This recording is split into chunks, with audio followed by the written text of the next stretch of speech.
સુરતમાં પણ ધોધમાર વરસાદ વરસતા લોકો પાણીમાં ફસાયા હતા। આ સાથે જ એનડીઆરએફની ટીમ દ્વારા લોકોને બહાર કાઢવામાં આવ્યા। માંગરોળના વાંકલ બોરિયા ગામે ઘરમાં પાણી ફરી વળ્યા છે। ખાડીમાં પાણીનો પ્રવાહ જોવા મળી રહ્યો છે। લોકો પાણીમાં ફસાતા એનડીઆરએફ અને ફાયરની ટીમ બોલાવવામાં આવી। આ સાથે નાયબ મામલતદાર સહિતનો કાફલો પણ ઘટના સ્થળે પહોંચ્યો હતો।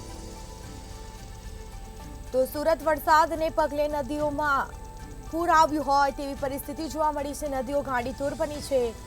માંગરોળના વાંકલ બોરિયા ગામે ઘરમાં પાણી ફરી વળ્યા છે। લોકોના ઘર પાણીમાં ગરકાવ થયા છે। ખાડિયામાં પાણીનો પ્રવાહ વધતા અનેક પરિવારો ફસાયા છે। લોકો પાણીમાં ફસાતા એનડીઆરએફ અને ફાયરની ટીમ બોલાવવામાં આવી હતી। લોકોનું રેસ્ક્યુ કરવામાં આવ્યું।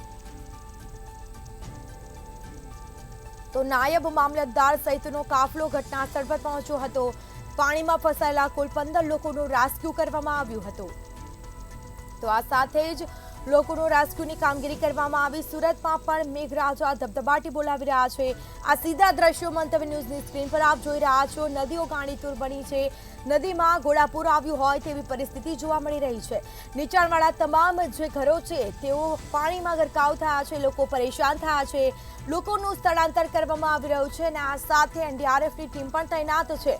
લોકો પાણીમાં ફસાતા એનડીઆરએફની ટીમ દ્વારા રેસ્ક્યુની કામગીરી પણ કરવામાં આવી રહી છે।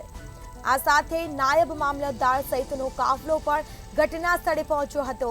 સુરતમાં વરસાદને પગલે નદી ગાંડીતુર બની છે।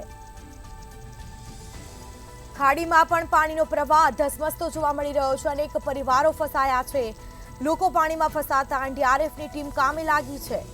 તો સુરતમાં ચારે તરફ પાણી જ પાણી નજરે પડી રહ્યું છે। નાયબ મામલતદાર સહિતનો કાફલો પણ ઘટના સ્થળે પહોંચ્યો હતો। તો સુરતમાં પણ અવિરત વરસાદને પગલે નદીઓ ગાંડીતુર બની છે। ઘોડાપૂર આવ્યું હોય તેવી પરિસ્થિતિ જોવા મળી છે। જ્યાં નજર પહોંચી રહી છે ત્યાં માત્ર ને માત્ર પાણી જ નજરે પડી રહ્યું છે। તો આ સાથે સુરતમાં પણ અવિરત વરસાદ વરસી રહ્યો છે। છેલ્લા 2 દિવસથી ધોધમાર વરસાદ થતા શાળા કોલેજોમાં પણ રજા આપવામાં આવી છે।